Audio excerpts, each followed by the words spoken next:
ಇನ್ನು ಈ ಅರಾಜಕತೆಯ ಮಧ್ಯೆಯೇ ಬಾಂಗ್ಲಾದಿಂದ ಬಚಾವಾಗಿ ಬಂದಿದ್ದಾರೆ ಬೆಳಗಾವಿಯ ವಿದ್ಯಾರ್ಥಿಗಳು. ಸಂಸದರು ಹಾಗೆ ಜಿಲ್ಲಾಧಿಕಾರಿಗಳ ನೆರವಿನಿಂದ 25 ವಿದ್ಯಾರ್ಥಿಗಳು ತಾಯ್ನಾಡಿಗೆ ವಾಪಸ್ಸಾಗಿದ್ದಾರೆ. ನ್ಯೂಸ್ ಫಸ್ಟ್ ಜೊತೆ ಬಾಂಗ್ಲಾದ ಸದ್ಯದ ಸಿಚುವೇಶನ್ ಬಗ್ಗೆ ವಿದ್ಯಾರ್ಥಿ ನೇಹಲ್ ಮಾತನಾಡಿದ್ದಾರೆ. ಎಲ್ಲಾ ಕಡೆ ಕರ್ಫ್ಯೂ ಇತ್ತು, ಊಟಕ್ಕೂ ಪರದಾಡಬೇಕಾಗಿತ್ತು. ಅಲ್ಲಿ ಹಿಂದೂಗಳನ್ನ ಟಾರ್ಗೆಟ್ ಮಾಡೋಕೆ ಶುರು ಮಾಡಿದ್ರು. ನೆಟ್ವರ್ಕ್ ಇರಲಿಲ್ಲ, ಪೋಷಕರ ಜೊತೆ ಮಾತನಾಡೋಕೆ ಆಗ್ತಾ ಇರಲಿಲ್ಲ ಅಂಥೇಳಿ ಬಾಂಗ್ಲಾದೇಶದಲ್ಲಿ ಸದ್ಯ ಆಗ್ತಾ ಇರುವಂತಹ ಹಿಂಸಾಚಾರದ ಭಯಾನಕ ಘಟನೆಗಳನ್ನ ನ್ಯೂಸ್ ಫಸ್ಟ್ ಜೊತೆ ಮಾತನಾಡುವಂತಹ ಸಂದರ್ಭದಲ್ಲಿ ವಿದ್ಯಾರ್ಥಿ ನೇಹಲ್ ನೆನಪಿಸಿಕೊಂಡಿದ್ದಾರೆ. ಈ ಬಗ್ಗೆ ಮಾತನಾಡೋದಕ್ಕೆ ಖುದ್ದು ನೇಹಲ್ ಈಗ ನಮ್ಮ ಜೊತೆ ಸಂಪರ್ಕದಲ್ಲಿದ್ದಾರೆ.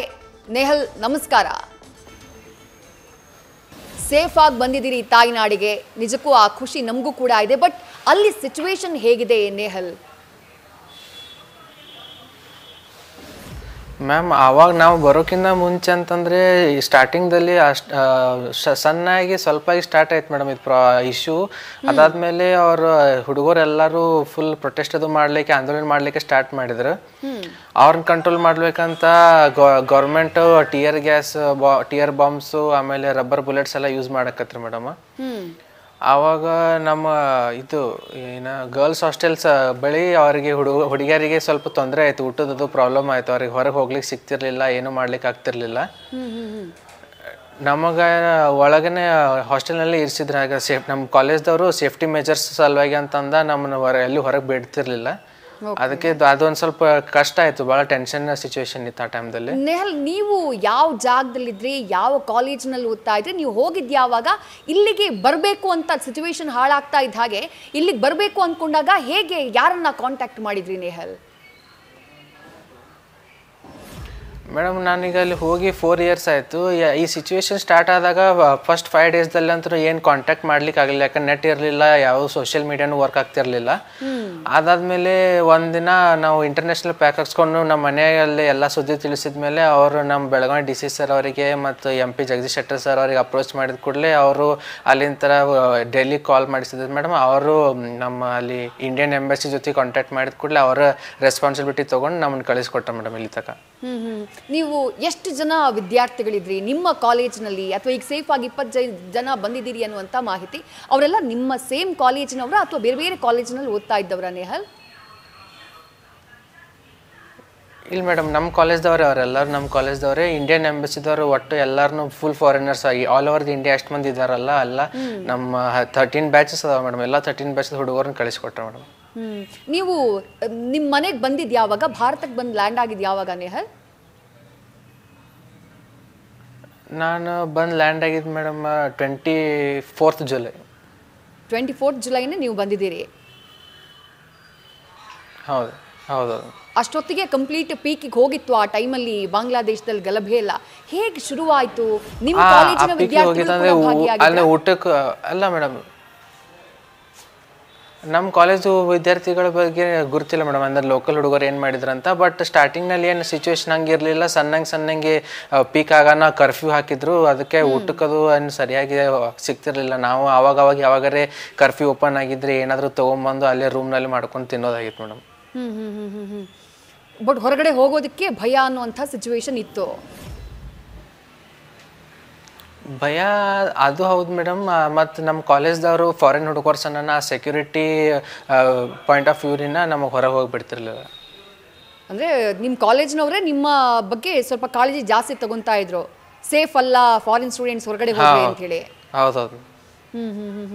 ಇದ್ರ ಜೊತೆಗೆ ಹೌದು ಮೇಡಮ್, ಇನ್ನೂ ಒಂದು ವಿಚಾರ ಕೇಳ್ಪಟ್ವಿ ನೇಹಲ್, ಅಲ್ಲಿರುವಂತಹ ಹಿಂದೂಗಳನ್ನ ಟಾರ್ಗೆಟ್ ಮಾಡಲಾಗ್ತಾ ಇದೆ ಅಂತ ಕೆಲವೊಂದಿಷ್ಟು ವಿಜುವಲ್ಸ್ ಬರ್ತಾ ಇದ್ದಾವೆ.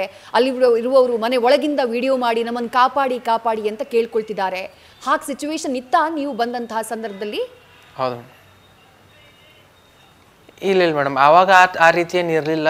ಈಗೀಗ ಆ ಟಾಪಿಕ್ ಅದು ಹೊಸದು ಅದೊಂದು ಟಾಪಿಕ್ ಸ್ಟಾರ್ಟ್ ಆಗಿದೆ ಮೇಡಮ್. ಈ ಮುಂಚೆ ಅವಾಗ ಹಂಗೆ ಆಗಿರಲಿಲ್ಲ ಈ ಸ್ಟಾರ್ಟ್ ಆಗಿದ್ದಲ್ಲಿ. ನೀವಿರುವಂತಹ ಅವರು ಟಾರ್ಗೆಟ್ ಮಾಡಿದ್ದಾರೆ ಮೇಡಮ್. ಈ 4 ವರ್ಷದಿಂದ ನಾನು ಅಲ್ಲಿ ಓದ್ತಾ ಇದ್ದೀನಿ ಅಂತ ಹೇಳಿದ್ರೆ, ಆವಾಗ ಯಾವತ್ತೂ ಕೂಡ ಇಂಥ ಸಿಚುವೇಶನ್ ನಿರ್ಮಾಣ ಆಗಿದ್ದಿಲ್ವಾ ನೇಹಲ್ ಅಲ್ಲಿ? ಇಲ್ಲ ಆಗಿರಲಿಲ್ಲ ಮೇಡಮ್. ಯಾವುದೇ ಗಲಭೆ ಇದೇ ಫಸ್ಟ್ ಯಾವುದೇ ಆಗಿರೋದು ಪ್ರೊಟೆಸ್ಟು? ಈ 4 ಇಯರ್ಸ್ನಲ್ಲಿ ಇಲ್ಲ ಮೇಡಮ್. ಆ ಥರದ್ದೇನೂ ಆಗಿರಲಿಲ್ಲ. ನೀವಿದ್ದಂಥ ಜಾಗ ಅದು ಢಾಕಾದಿಂದ ಎಷ್ಟು ದೂರ ಇತ್ತು ನೇಹಲ್? 3 hours ದೂರ ಮೇಡಮ್. 3 hours ಜರ್ನಿ ಢಾಕಾದಿಂದ ಢಾಕಾದಿಂದ. ಬಟ್ ನೀವಿರುವಂತಹ ಜಾಗದಲ್ಲೂ ತುಂಬಾ ಪ್ರೊಟೆಸ್ಟ್ಗಳೆಲ್ಲ ಆಗಿದೆ. ಹಾಂ ಆಗಿದಾವೆ ಮೇಡಮ್. ಪ್ರೊಟೆಸ್ಟ್ ಆಗಿದ್ದಾವೆ. ನೀವು ಇಲ್ಲಿರುವಂತಹ DC ನ ಹಾಗೆ MP ಅವರನ್ನ ಅಥವಾ ನಿಮ್ಮ ಪೋಷಕರನ್ನ ಕಾಂಟ್ಯಾಕ್ಟ್ ಮಾಡಿದ್ ಯಾವಾಗ? ನಮ್ಮನ್ನು ವಾಪಸ್ ಕರೆಸ್ಕೊಳ್ಳಿ, ಹಿಂಗೆ ಸಿಚುವೇಶನ್ ಇಲ್ಲಿ ಹದಗೆಡ್ತಿದೆ ಅಂತ ಹೇಳಿದ್ ಯಾವಾಗ? ಅದು ಸ್ಟಾರ್ಟ್ ಆದ ಒಂದು 5 days ಆದಮೇಲೆ ಮೇಡಮ್ ನಾವು ಇಂಟರ್ನ್ಯಾಷನಲ್ ಪ್ಯಾಕ್ ಹಾಕ್ಸ್ಕೊಂಡಾದ್ರೂ ಕಾಲ್ ಮಾಡಿ ತಿಳಿಸ್ಬೇಕಲ್ಲ ಈ ವಿಷಯ ಅಂತಂದ ಕಾಲ್ ಮಾಡಿದಾಗ ಆವಾಗ ತಿಳಿಸಿದ ಮೇಲೆ ನಮ್ಮ ಮನೆಯವ್ರು ಕಾಂಟ್ಯಾಕ್ಟ್ ಮಾಡಿದ್ರು ಮೇಡಮ್. ಮನೆಯವ್ರು ಕಾಂಟ್ಯಾಕ್ಟ್ ಮಾಡಿದ್ರು. ತಾಯ್ನಾಡಿಗೆ ಬಂದಿದ್ದೀರಿ, ಸೇಫ್ ಆಗಿದ್ದೀರಿ. ಈಗ ಬಾಂಗ್ಲಾದೇಶದಲ್ಲಿರುವಂತಹ ಸಿಚುವೇಶನ್ ನೋಡ್ತಾ ಇದ್ರೆ ಏನ್ ಅನ್ಸುತ್ತೆ ನೇಹಲ್ ನಿಮ್ಗೆ? ಈಗ ಏನು ಅನ್ಸುತ್ತೆ ಅಂದರೆ ಮೇಡಮ್, ಈ ಟೈಮ್ದಲ್ಲಿ ಅಲ್ಲಿ ಇರ್ತಿದ್ವು ಅಂತಂದ್ರೆ ಬರ್ತಿದ್ವಾ ಇಲ್ಲ, ಹೇಗಾಗ್ತಿತ್ತು ಏನಾಗ್ತಿತ್ತು ಅನ್ನೋದು ಯೋಚನೆ ಮಾಡ್ಕೊಂಡು ಸ್ವಲ್ಪ ಟೆನ್ಷನ್ ಆಗ್ತಿತ್ತು ಮೇಡಮ್. ಅದು ಮುಂಚೆನೇ ಬಂದ್ವಿ, GC ಸರು ಮತ್ತು ಜಗದೀಶ್ ಶೆಟ್ಟರ್ ಸರ್ ಅವ್ರು ಹೆಲ್ಪ್ ಮಾಡಿದ್ದಕ್ಕೆ ಅದೇ ಅವರಿಗೆ ಹೋಲ್ಡ್ ಹಾರ್ಟೆಡ್ಲಿ ಥ್ಯಾಂಕ್ಸ್ ಹೇಳ್ಬೇಕು ಮೇಡಮ್. ಇಲ್ದ್ರೆ ಈ ಟೈಮ್ನಲ್ಲಿ ಬರೋದು ಅದಂತೂ ಫುಲ್ ಕಷ್ಟನೇ ಆಗ್ತಿತ್ತು ಮೇಡಮ್. ನಿಜ ನಿಜ.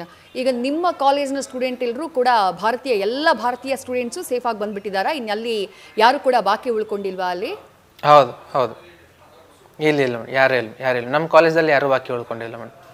ಹಾಗೆ ಬೇರೆ ಬೇರೆ ಅಲ್ಲಿರುವಂತಹ ಕಾಲೇಜ್ಗಳಲ್ಲಿ ಭಾರತೀಯ ವಿದ್ಯಾರ್ಥಿಗಳಿದ್ದಾರೆ, ಅವರನ್ನ ಕೂಡ ಸೇಫ್ ಮಾಡುವಂತಹ ಕೆಲಸ ಇಂಡಿಯನ್ ಎಂಬಸಿ ಕಡೆಯಿಂದ ಆಗಿದೆಯಾ? ನಿಮ್ಗೇನಾದ್ರೂ ಆ ಬಗ್ಗೆ ಮಾಹಿತಿ ಇದೆಯಾ ನೇಹಲ್? ಆ ಬಗ್ಗೆ ಮಾಹಿತಿ ಇಲ್ಲ ಮೇಡಮ್, ಬಟ್ ಇಂಡಿಯನ್ ಎಂಬಸಿ ಮಾತ್ರ ಏನಾದರೂ ಒಂದು ಇನಿಷಿಯೇಟಿವ್ ತೊಗೊಂಡಿರುತ್ತೆ ಮೇಡಮ್. ಯಾಕೆ ಇಷ್ಟು ಸಿಚುವೇಶನ್ ಪೀಕಿಗೆ ಹೋಗಿದೆ ಅಂತಂದರೆ ಏನಾದರೂ ಮಾಡಿರ್ತಾರೆ ಮೇಡಮ್ ಅವರು. ಮೀಸಲಾತಿ ಬಗ್ಗೆ ಹೋರಾಟ ನಡೀತಾ ಇರೋದು ನೇಹಲ್. ನೀವು ಓದ್ತಾ ಇರುವಂತಹ ಕಾಲೇಜಲ್ಲಿ ಆ ಲೋಕಲ್ ಸ್ಟೂಡೆಂಟ್ಸ್, ಆ ದೇಶದವ್ರು ಯಾರಿದಾರೋ ಅವರು ಈ ವಿಚಾರವಾಗಿ ಮಾತನಾಡೋದು, ಈ ವಿಚಾರವಾಗಿ ಆಕ್ರೋಶ ವ್ಯಕ್ತಪಡಿಸೋದು ಅಥವಾ ಅವ್ರ ಪ್ರತಿಭಟನೆಯಲ್ಲಿ ಭಾಗಿಯಾಗೋದು ಯಾವತ್ತಾದ್ರೂ ನೋಡಿದ್ದೀರಾ? ಅಥವಾ ನಿಮ್ಮ ಸ್ನೇಹಿತರು ಈ ಬಗ್ಗೆ ಮಾತಾಡೋದನ್ನ ಯಾವತ್ತಾದ್ರೂ ಕೇಳಿಸ್ಕೊಂಡಿದ್ರಾ ನೇಹಲ್ ನೀವು? ಇಲ್ಲ ಮೇಡಮ್, ಯೂಶ್ವಲಿ ಈ ರೀತಿ ಅವರು ಏನು ನಮ್ಮ ಜೊತೆ ಡಿಸ್ಕಸ್ ಮಾಡಲ್ಲ. ಯಾಕಂದ್ರೆ ಅವ್ರದ್ದು ಅವ್ರ ಕಂಟ್ರಿ ಪ್ರೈಡ್ ಅಂತ ಇರುತ್ತೆ, ನಾವು ಅದನ್ನ ಕೇಳಕ್ಕೆ ಹೋಗಿಲ್ಲ ಮೇಡಮ್ ಯೂಶ್ವಲಿ. ಬಟ್ 4 ವರ್ಷಗಳಲ್ಲಿ ಯಾವತ್ತೂ ಕೂಡ ಬಾಂಗ್ಲಾದಲ್ಲಿ ನಿಮಗೆ ಅನ್ಸೇಫ್ ಅನ್ನುವಂಥ ಸಿಚುವೇಶನ್ ಇಲ್ಲಿ ತನಕ ಬಂದಿರಲಿಲ್ಲ? ಅನ್ಸಿಲ್ಲ, ಇಲ್ಲ ಮೇಡಮ್, ಯಾವತ್ತೂ ಬಂದಿರಲಿಲ್ಲ. ಈಗ ಅಲ್ಲಿಂದ ಸೇಫ್ ಆಗಿ ಬಂದ್ಮೇಲೆ ಪೋಷಕರೆಲ್ಲ ಏನು ಹೇಳ್ತಿದ್ದಾರೆ ನೇಹಲ್? ಈಗ ಅಲ್ಲಿನ ಸಿಚುವೇಶನ್ ನೋಡಿ ಎಲ್ರಿಗೂ ಕೂಡ ಒಂದು ರೀತಿ ಆತಂಕ ಆಗಿದೆ, ಕಳವಳ ಆಗ್ತಾ ಇದೆ. ಪೇರೆಂಟ್ಸ್ ಏನು ಹೇಳ್ತಿದ್ದಾರೆ ನಿಮ್ಮದು?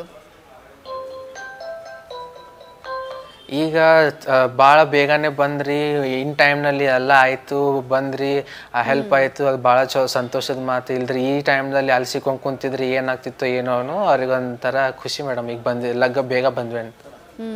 ಅಲ್ಲಿ ಯಾವ ಕಾಲೇಜ್ನಲ್ಲಿ ಓದ್ತಾ ಇದ್ರಿ? ಇನ್ನು ಎಷ್ಟು ಟೈಮು ನಿಮ್ಮ ಎಜುಕೇಶನ್ ಬಾಕಿ ಇತ್ತು ಅಲ್ಲಿ ಕಂಪ್ಲೀಟ್ ಆಗೋದಕ್ಕೆ ನೇಹಲ್?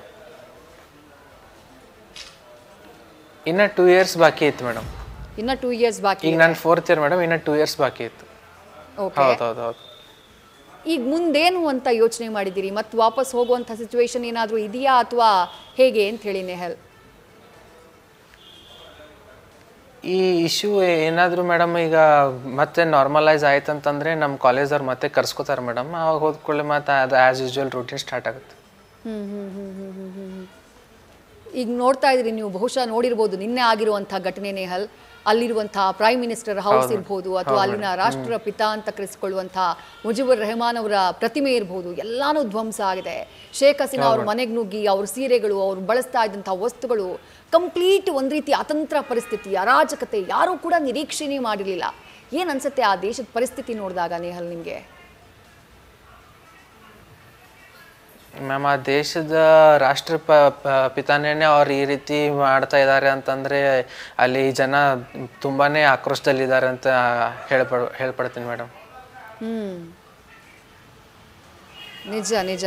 ನಿಜಕ್ಕೂ ಆಘಾತಕಾರಿ. ಇಫ್ ಇನ್ ಕೇಸ್ ಅಲ್ಲಿ ಸಿಚುವೇಶನ್ ಸರಿ ಹೋಗಲಿಲ್ಲ ಅನ್ನುವಂಥ ಟೈಮ್ನಲ್ಲಿ ಅಥವಾ ನಿಮ್ಮ ಪೋಷಕರಿಗೆ ಒಂದು ರೀತಿ ಭಯ ಕೂತ್ಕೊಂಡ್ಬಿಡ್ಬೋದು, ಏನಾಗುತ್ತೇನೋ ಅಲ್ಲಿ ಕಳಿಸಿದ್ರೆ ಅಂಥೇಳಿ. ಮುಂದೆ ಎಜುಕೇಷನ್ ಬಗ್ಗೆ ಏನಾದರೂ ಮನೆಯವ್ರ ಜೊತೆ ಡಿಸ್ಕಸ್ ಮಾಡಿದ್ರಾ ನೇಹಲ್ ನೀವು? ಮ್ಯಾಮ್, ಅಂಥ ಏನಾದರೂ ಸಿಚುವೇಶನ್ ಆದರೆ ಮೇ ಬಿ ನಮ್ಮ ಕಾಲೇಜ್ದವ್ರು ಆನ್ಲೈನ್ ಕ್ಲಾಸ್ ಸ್ಟಾರ್ಟ್ ಮಾಡ್ಬೋದು ಮೇಡಮ್. ರೈಟ್ ನೇಹಲ್, ಒಟ್ಟಿನಲ್ಲಿ ಸೇಫ್ ಆಗಿ ಬಂದಿದ್ದೀರಿ. ನಡೆಸ್ಬೋದು ಮೇಡಮ್, ಕೊರೋನಾ ಟೈಮ್ದಲ್ಲಿ ಹೆಂಗೆ ನಡೆಸಿದಲ್ಲ ಹಾಗೆ. ಹಾಂ ಮೇಡಮ್. ರೈಟ್ ನೇಹಲ್, ಒಟ್ಟಿನಲ್ಲಿ ಸೇಫ್ ಆಗಿ ಬಂದಿದ್ದೀರಿ ಈ ತಾಯ್ನಾಡಿಗೆ. ಥ್ಯಾಂಕ್ ಯು ನ್ಯೂಸ್ ಫಸ್ಟ್ ಜೊತೆ ಮಾತನಾಡಿದ್ದಕ್ಕೆ, ಇಷ್ಟು ಹೊತ್ತು ನಿಮ್ಮ ಅನುಭವಗಳನ್ನು ಹಂಚಿಕೊಂಡಿದ್ದಕ್ಕೆ Nehal, thank you. News first ನಿರ್ಭೀತಿಯಿಂದ ನಿಮ್ಮ ಪರವಾಗಿ.